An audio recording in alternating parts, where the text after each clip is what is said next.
Gledate oddajo Klepet ob kavi.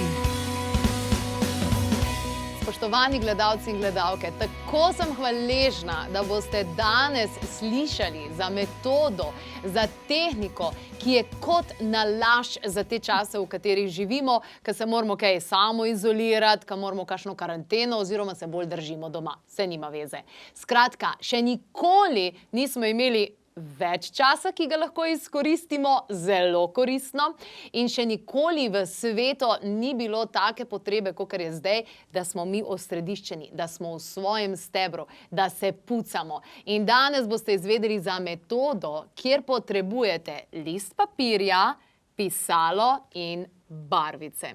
V moji družbi je danes dr. Deja Muck, lepo pozdravljena, dobrodošla.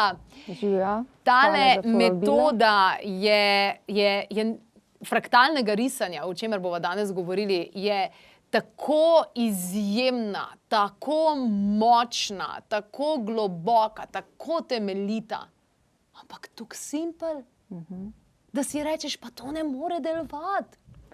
Tako simpel, da veliko ljudi pride iz tega spoznanja, ko preberejo pa rečejo, to je pa tako enostavno, pridejo na delavnico in potem bi to kar začeli uporabljati v praksi in začeli tudi druge učiti, ne. Ampak metoda je večplastna, jaz vsakič znova spoznavam, kako globoka je in deluje dejansko na vseh ravneh, se pravi na fizičnem telesu, energijskem, informacijskem in lahko rečemo na duhovni ravni, no. Lahko zelo holistično pristopimo k osebi s to metodo oziroma sami k sebi. Sami k sebi, ne? To je res fantastična zadeva. Konkretno bomo tudi povedali, kako izgleda, kako, na kakšen način. Ampak zanima me, vse enkrat si že malo povedala, kako je prišla do tebe ta metoda? Ti si visoko izobražena ženska, ki si naredila ogromno kljukic v življenju, ne samo, da imaš za sabo dosežke, ampak presežke. To je pa zelo taka umetniška zadeva, brez neke forme. Kako si ti prišla do tega, kot tako visoko izobražena ženska, načitana in... Ja, vedno me je zanimala tudi duhovnost, poleg znanosti in umetnost. Tako da sem res imela eno željo to združiti in ta metoda je krasna. To je pomoč z umetnostjo dejansko, art therapy. Spoznal pa me je s to metodo Marjan Ogorjevec, poznan bioterapevt.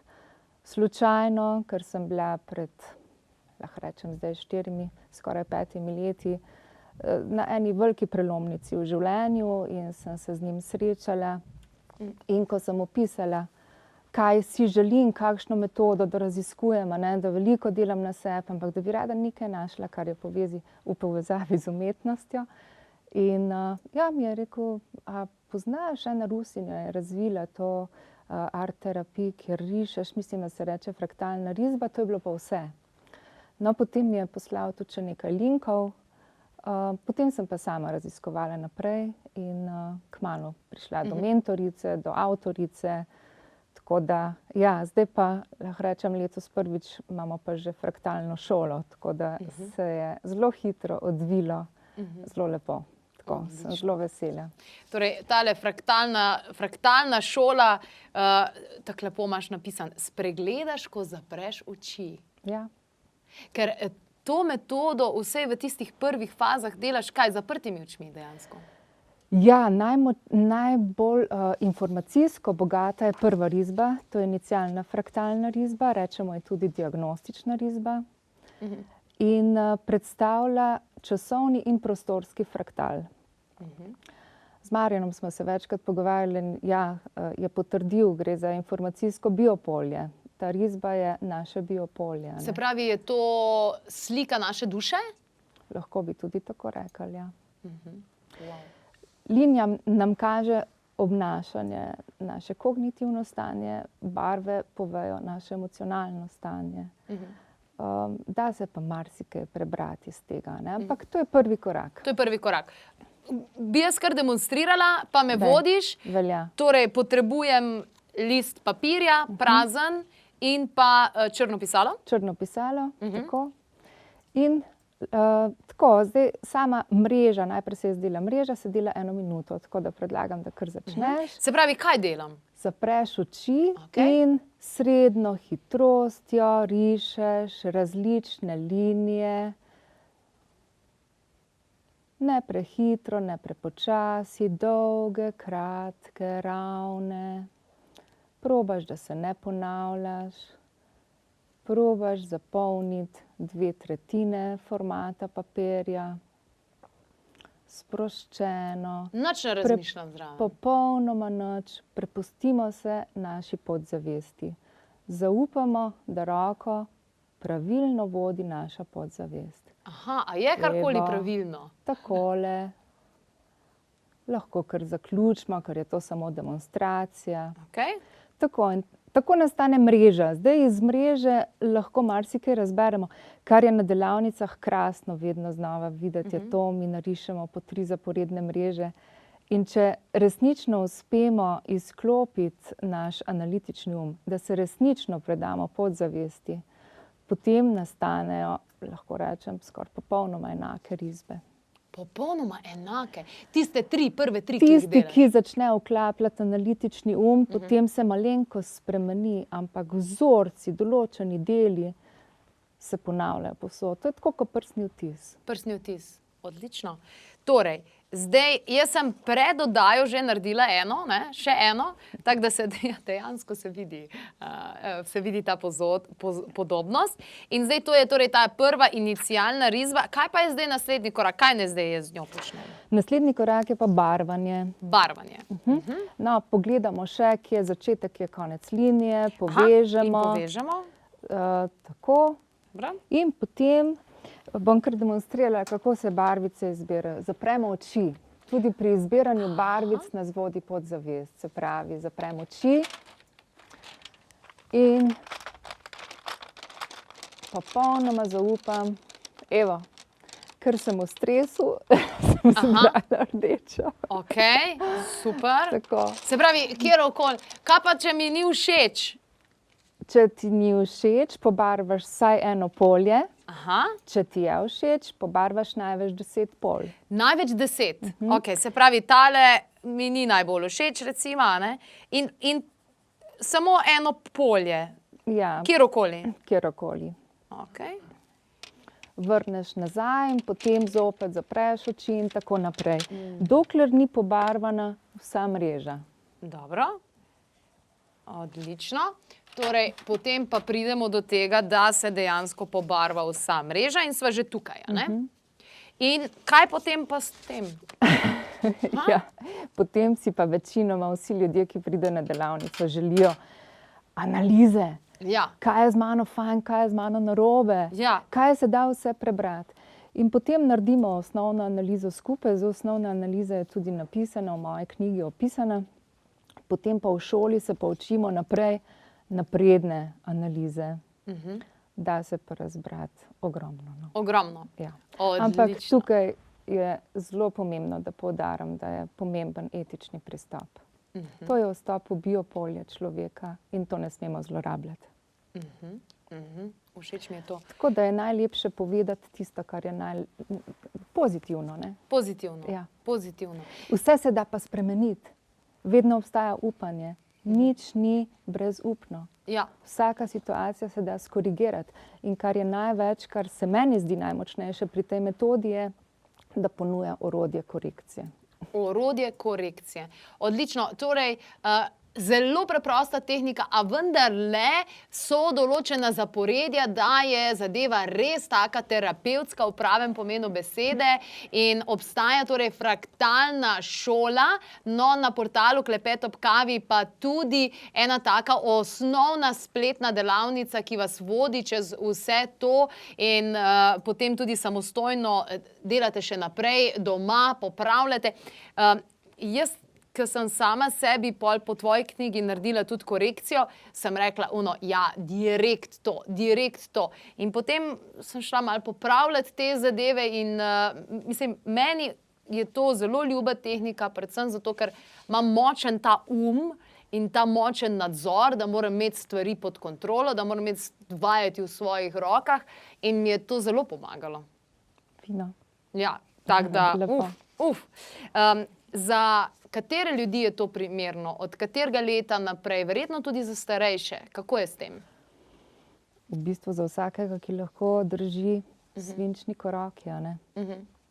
Jaz imam tudi prijatelja, ki je tetraplegik in takrat se dela pa lahko tudi z usti, a ne. Videla sem primerjavo v energijskih centrih pred risanjem in po risanju. In zelo vidno je po risanju, kako so čakre dejansko po celem telesu bolj uravnane. Se pravi, tako močen in globok učinek ima tudi na energijsko telo naše. Ja, mi smo v začetku lanskega leta, predno se je začela tale kriza, ne, smo naredili eno raziskavo, pa potem nismo mogli več nadaljevati. Uporabili smo Kirlijanovo kamero, delali smo na 15 udeležencih, posneli smo zajem pred začetkom risanja, pa po 2 urah risanja in pokazala se je večja poravnava čaker, zvišan nivo energije, uravnovešanje organov, tako da smo bili res zelo, zelo presenečeni. Vsi, ki to metodo uporabljamo, čutimo te dobrobiti, ampak veseli smo, da smo to tudi že malo uspeli dokazati z meritvami, ker potem je močnejši, lahko rečem, placebo učinek, a ne. In nima veze, kaj je, samo da je učinek. Tako. Super. Zdaj, sami fraktali, meni je zmeri, jaz obožujem nevihte, ne? In obožujem strele in to mi je, wow. Ampak toliko je teh podobnosti, ki jih vidimo, ne? Ta hermetičen zakon je tisti, ki pravi tako zgoraj, tako spodaj, tako zunaj, tako znotraj. In tako je tukaj, a ne. Ko jaz spremenim svoj fraktal, se spremeni fraktal univerzuma, če malo karikiram, a ne.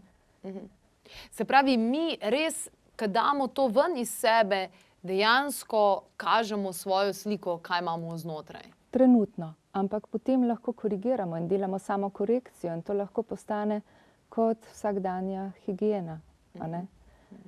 In ker spreminjanjem linij, mi potem spreminjamo linijo, spreminjamo svoje misli, spreminjamo svoje obnašanje, dviguje se energija, spreminjanjem barv, s preprostim upoštevanjem pravila barvanja, pa se emocionalno stabiliziramo, ne, si ta steber čustveni bolj močno postavimo. Na začetku sem rekla, da meni osebno se zdi, da še nikoli ni bilo takega obdobja v časovnici, kakor je zdaj, koliko je pomembno, da mi v bistvu delamo na sebi, da lahko zdržimo vse te pritiske, vse te ukrepe, vse te omejitve. Zdaj je res kot nalašč za to, a ne? Ker ne rabimo nobenemu psihoterapevtu nekam fizično. Ja, ta metoda res lahko zelo pomaga, no. Tako, jaz jo uporabljam vsak dan, dobro, včasih lahko rečem tudi samo minuto, včasih pa tudi uro in več. Ampak omogoča več orodij obstaja, no, jaz sem zdaj 2 najpomembnejša povedala, ampak recimo meni zelo koristno je orodje trenutne samokorekcije, ne, ker lahko v 1 minuti skorigiram svoje stanje. Seveda si postavim namero, verjamem v to, a ne. Se pravi, rečeš, zdajle pa nisem najbolj in vzameš in narišeš in pol pobarvaš. Ne, včasih samo z mrežo skorigiram. Ni časa, a ne. Se pravi, na kakšen način pa to potem narediš? Kar nekaj, kar jaz včasih vidim med sestankom, se včasih ujamem, da kar nekaj rišem zraven. Se pravi, je to v redu? Je to v redu, ampak tako, če se želim jaz pripraviti na sestanek v službi recimo, kjer moram biti samozavestna, močna, a ne. Potem uporabim vibracijo linije, ko vem, da je za to potrebna. Se pravi, verjetno ravne linije, odločne. Ravne, oglate, dolge, a ne. S tem si takoj dvignem vibracijo in se usmerim v to, ne. Tako. Wow. Ja, veliko je tukaj stvari, ki jih lahko preberemo. Kot grafologija, ne, ki pri podpisu v bistvu tudi delajo analizo, ne? Točno to, ja. Saj v bistvu avtorica metode Tanzilija Poljahtova je izhajala na začetku iz grafologije, potem je pa razvijala naprej. Se pravi, to ni neka nova finta. V Rusiji koliko cajta to poznajo? To je od leta 1991 je bilo prvič na simpoziju v Rusiji psihologov, ker ona je psihologinja. Jaz sem zelo vesela, v šoli je čedalje več psihologov, psihoterapevtov, učiteljev, pedagogov, zdravnikov. Mislim, šola ni velika, ne? Jaz več kot 15 udeležencev na stopnjo ne opisujemo, zato ker si želim, da je delo 1:1 in da smo res tako v komorni skupini, a ne. Wow. In se pravi, sprejemajo to znanje, sprejemajo te zadeve, kljub temu, da so zelo... Sprejemamo, skupaj smo na poti, vsi smo si enaki, tako lepo, res lepo. Tale trenutek vidimo tudi malce bolj, kaj bi rekla, zahtevno napredne tehnike, ne? Kdaj pa potem prideš do tega, tudi taki portreti pa to? Ja, najprej začnemo vedno z intuitivno korekcijo, potem nadaljujemo z velikim korekcijskim ciklom, rečemo napredna korekcija, potem so pa umetniški fraktali in druge napredne tehnike. No. Se pravi, je tukaj od krice, krace, stopnja je še mnogo vsega naprej. Ja, to so močne energijske risbe, ki dejansko sevajo tudi potem, ko so v prostoru, nas še podpirajo, ne? Tako da ni samo v tistem procesu, ko mi risbo izdelujemo, ampak je učinek tudi potem še. Kakšen je vpliv na možgani? Možgani, kako to dojemajo? Ja, predvsem iz tele prve, inicialne fraktalne risbe vidimo, lahko rečemo, zelo dobro povezavo med nekimi nevronskimi mrežami, ki so kot neke močne strukture usidrani, kot neki avtomatizmi v naših možganih, in to vidimo po določenih vzorcih, ki so ponavljajoči na več zaporednih mrežah. In potem začnemo spreminjati zavestno linijo, se pravi, zavestno gremo spreminjati podzavest in vplivamo tudi na energijske centre, oziroma ne energijske centre, na nevrone v možganih, da se aktivirajo tisti, ki do zdaj niso bili aktivirani, rušimo stare nevronske mreže in začnejo se graditi nove. Tudi v koherenco dejansko prideš, srček možgani, ne? Ja, zdaj to imamo predvsem pri fraktalih namere, ampak jaz že skozi na to opozarjam, že od vsega začetka. Če hočemo karkoli spremeniti, prvo dvignemo energijo, drugo je pa, da začnemo vzpostavljati čim močnejšo koherenco med mislimi in občutki. Se pravi, če si jaz nekaj želim, si to v mislih predstavljam, že čutim v svojem telesu in sem že hvaležna za to. Ampak to je proces, se ga pa učimo skupaj. Ja. Fraktali so dejansko povsod, sploh ko odpremo oči, pogledamo nekaj fotografij, ki jih boste videli tudi vi, dragi gledalci in gledalke. Spomnim se, ko sem začela malo bolj risati, tukaj mi je šlo na živce, skozi sem ene in iste barve dobivala. Ja. Pa 70-80 barvic imam, ampak skozi ene in iste barve. Prav na živce mi je šlo. Zadnjič smo imeli na eni delavnici fenomen, je ena kolegica, ki je risala, neprestano izbirala modro barvo z zaprtimi očmi, na koncu je bila zbrana rumena. Podzavest točno ve, kaj rabimo. Tako da to je inicialna risba, jo izdelamo na ta način, da zaprtimi očmi izbiramo tudi barve. Jakob Liberman, na katerega on je doktor oftalmologije, na katerega se tudi Tanzilija Polojahtova veliko navezuje, on je ugotovil, da so travme zelo povezane z barvami, in da mi začnemo barve izločati iz svojega življenja, zato ker vibrirajo podobno kot travme iz preteklosti. In mi si v korekcijski risbi ravno vračamo potem vse barve nazaj. Vse barve nazaj. Odlično. Da bo tudi življenje bolj barvito. Torej, dragi gledalci in gledalke, obstaja torej fraktalna šola, kjer se lahko res ogromno naučite in tudi sami začnete izvajati to tehniko doma. Sicer pa, kot smo rekli na naši platformi, za nas bo torej dr. Deja Muck izvedla tole krasno delavnico, tako čist štartno, in potem vse, kar rabite, barvice, papir in gremo, akcija.